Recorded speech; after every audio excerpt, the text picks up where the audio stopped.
Konsep setan berdasarkan kitab suci Kristian dalam Apokrifa Perjanjian Baru. Apakah itu Apokrifa Perjanjian Baru?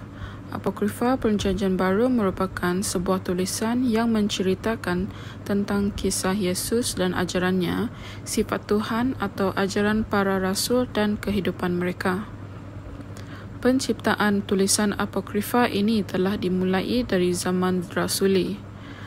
Sejak abad ke-5 telah muncul banyak kesempatan yang membantasi Perjanjian Baru kepada 27 buku kanun moden. Konsep setan menurut Apokrifa Perjanjian Baru. Orang Kristian dahulu mengaku melihat setan di antara orang Yahudi. Orang yang memilih atau mengubah ciri-ciri iman mereka dan menerima sebahagian dari agama Kristian mungkin mengakibatkan cara penobatan mereka sepenuhnya. Berlakunya penderitaan yang mendalam bagi pengikut Kristus yang setia. Dalam agama Kristian yang berpura-pura, syaitan menyindir dirinya ke dalam gereja untuk merosakkan iman orang Kristian dan mengubah fikiran mereka dari firman kebenaran.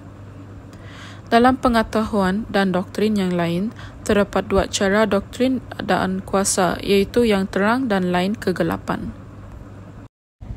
Ciri-ciri syaitan menurut Apokrifa Perjanjian Baru.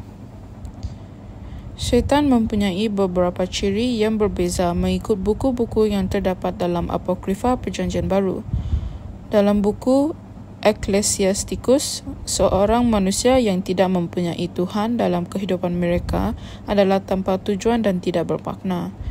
Terdapat beberapa perkara yang dijumpai dalam buku ini, iaitu pengakuan keraguan yang jujur, perjuangan dengan iman dan kekecewaan daripada orang-orang Kristian. Dalam buku kebijaksanaan Solomon, Wisdom of Solomon, orang-orang Kristian yang mendengar daripada bisikan syaitan untuk melakukan perkara yang buruk, di mana orang yang telinga cemburu mendengar semua perkara dan suara gumaman tidak disembunyikan. Dengan itu, Tuhan memberi amaran kepada orang Kristian untuk menjaga dan sentiasa mengikut arahan untuk mengelakkan tarikan syaitan. Sifat syaitan menurut Apokrifa Perjanjian Baru. Menurut Perjanjian Baru, syaitan tidak ada keraguan bahawa dia menipu. Dia menyiarkan sikapnya dan kita semua mengikut mereka. Dalam Yohanes 12:31, Tuhan memanggil iblis penguasa dunia ini, dan dalam 1 Yohanes 5:19 menyatakan bahawa iblis mempunyai kuasa terhadap seluruh dunia. Ini menunjukkan bahawa betapa kuat dan besarnya Tuhan, syaitan juga mempunyai kekuasaan terhadap orang-orang Kristian, terutamanya orang yang tidak mendengar kepada arahan Tuhan. Asal-usul syaitan menurut Apokrifa Perjanjian Baru. Nama syaitan bukan Parsi tetapi bahasa Ibrani Tulen. Dalam Perjanjian Lama, syaitan bergantung pada Yahuwah. Dia muncul sebagai kepribadian yang berbeza hanya dalam 3 petikan lewat. Tidak dinafikan bahawa pengaruh Parsi mungkin dirasakan dalam pengembangan gagasan itu, tetapi agar ideanya ada di tanah Ibrani dan pengembangannya berada di bawah dominasi pemikiran Ibrani. Idea yang muncul dari Parsi bahawa Tuhan sendiri terpisah dari kejahatan akan menjadi jawapan yang dapat diterima untuk persoalan teosedik Yahudi awal. Tuhan sendiri tidak menciptakan penderitaan sendiri, malah dia akan menggunakan sosok-sosok rendah lainnya untuk menyelesaikan tugas-tugas tersebut dengan persetujuannya. Idea ini akan memberi kebenaran untuk syaitan masuk ke dalam dunia. Kesan syaitan terhadap kehidupan orang Kristian. Syaitan, malaikat-malaikat yang jatuh dan iblis bukan duri di sisi Tuhan dan mengancam kedaulatan atau ekonominya. Syaitan, ejennya dan hasilnya tindakan jahat sebenarnya membawa kemuliaan kepada Tuhan dan keselamatan bagi umat manusia. Ezekiel 12:2 berkata bahawa anak lelaki, anda hidup di antara orang-orang yang durhaka. Mereka mempunyai mata untuk melihat tetapi jangan melihat, dan telinga untuk mendengar tetapi tidak mendengar, kerana mereka adalah orang-orang durhaka. Mark 4:9 berkata, kemudian Yesus berkata, siapa yang mempunyai telinga untuk mendengar, hendaklah mendengar.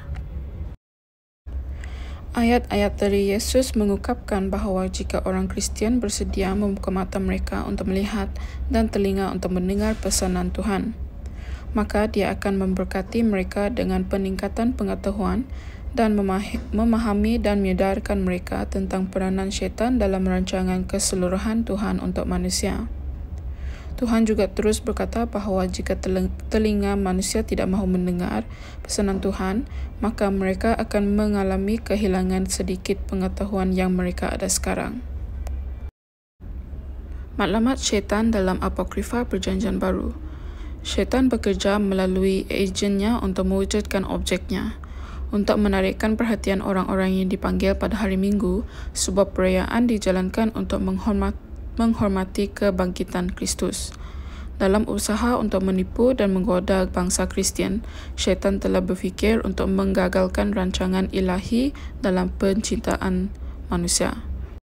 Kristus meminta agar rancangan ini untuk dilaksanakan, seolah-olah manusia tidak pernah jatuh. Infancy Gospel. Dari Injil Infantasi Thomas, terdapat beberapa masalah tekstual dan sejarah yang paling sulit yang dikaji dan dari keseluruhan korpus sastra Kristian awal. Dari semua kiamat Kristian awal, tidak ada yang memainkan peranan yang lebih besar dalam teologi, budaya dan khayalan antik dan abad pertengahan akhir-akhir ini daripada Protevangelium Jacobi, Proto-Injil James. Fokus utama dalam Injil ini adalah pada Ibu Yesus, Maria, pada kelahiran asuhan, kehidupan muda dan pertunangannya yang luar biasa dengan Yusuf. Cara halau setan. Dalam agama Kristian, pengikut Tuhan percaya bahawa orang yang dibaptis adalah selamat daripada tarikan syaitan. Setelah Yesus dibaptiskan, dia dibawa oleh Roh ke padang belantara di mana dia dimasuki pertempuran rohani yang baik dan jahat. Yesus berhadapan dengan syaitan merupakan sesuatu peristiwa yang paling penting dalam sejarah kemanusiaan, terutamanya agama Kristian. Ketika manusia pertama, Adam, gagal untuk menangkis godaan syaitan dan bersetuju dengan Tuhan dan kebaikannya, semua orang Kristian jatuh ke dosa. Yesus melangkah untuk membetulkan kesalahan Adam, tetapi syaitan akan melakukan segalanya untuk menghentikan Yesus daripada melakukan untuk apa yang Tuhan mengarahkan. Setiap kali syaitan menggoda Yesus, ada tanggapan untuk menunjukkan bahawa Yesus tidak akan mengalah terhadap godaan syaitan. Kesimpulan, terdapat pelbagai pandangan yang berbeza daripada pihak yang berlainan. Dalam Alkitab, terdapat buku-buku kecil yang menceritakan tentang bentuk, ciri, sifat dan juga kesan kewujudan syaitan dalam kehidupan seseorang. Hal ini membolehkan manusia, biarpun orang Kristian atau agama lain, untuk memahami dan atau mempelajari tentang kewujudan dan kepercayaan syaitan dan juga Tuhan dalam kehidupan seseorang. Cadangan. Kajian yang telah dibuat haruslah diambil tahu dan dihormati oleh agama lain dan sebaliknya. Setiap agama mempunyai pandangan dan kepercayaan yang berbeza, namun semua manusia adalah dibentuk dengan sama. Buku yang direview adalah bertajuk The Apocryphal Gospels, Texts and Translations. Agama Kristian adalah agama monoteistik Abrahamik berdasarkan kehidupan dan ajaran Yesus dari Nazaret. Penganutnya, yang dikenali sebagai orang Kristian, percaya bahawa Yesus adalah Kristus, yang kedatangannya dalam Alkitab Ibrani disebut Perjanjian Lama dalam agama Kristian dan dicatat dalam Perjanjian Baru.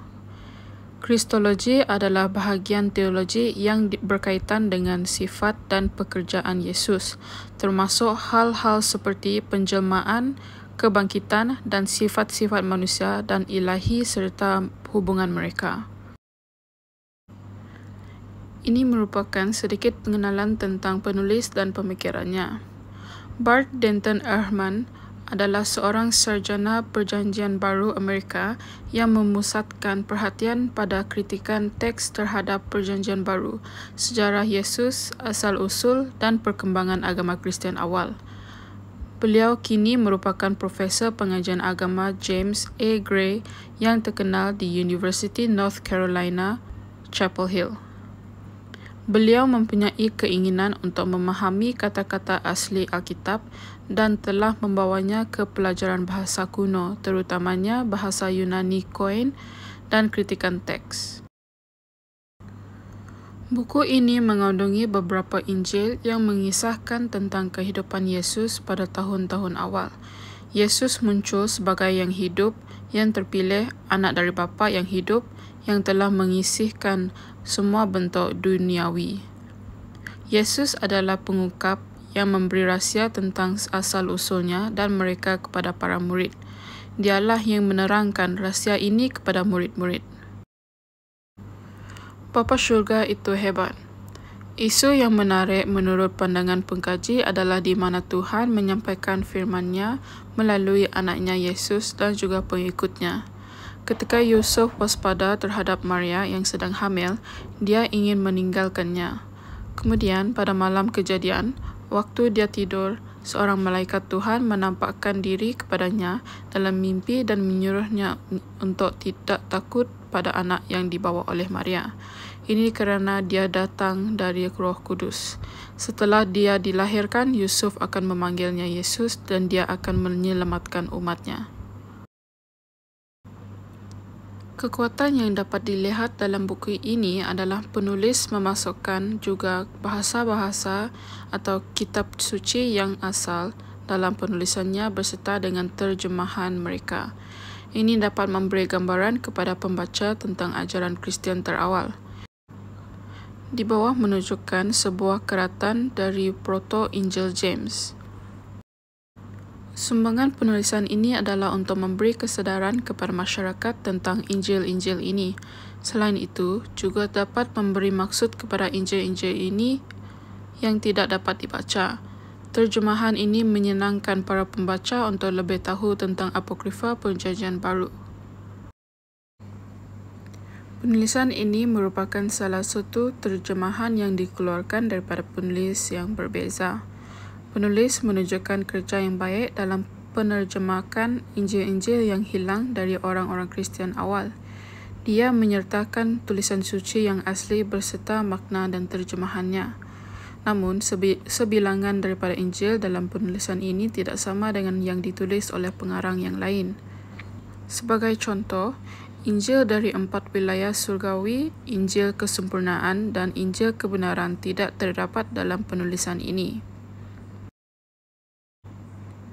Penulisan ini memberi impak kepada pengkaji dari sudut kepercayaan.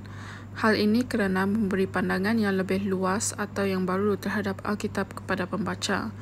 Buku ini membantu dan mengubah persepsi pembaca, cara fikiran kita terhadap sesuatu perkara. Agama Kristian mempunyai kepercayaan yang berbeza, di mana mereka mempunyai pandangan yang berbeza mengenai kehidupan Yesus.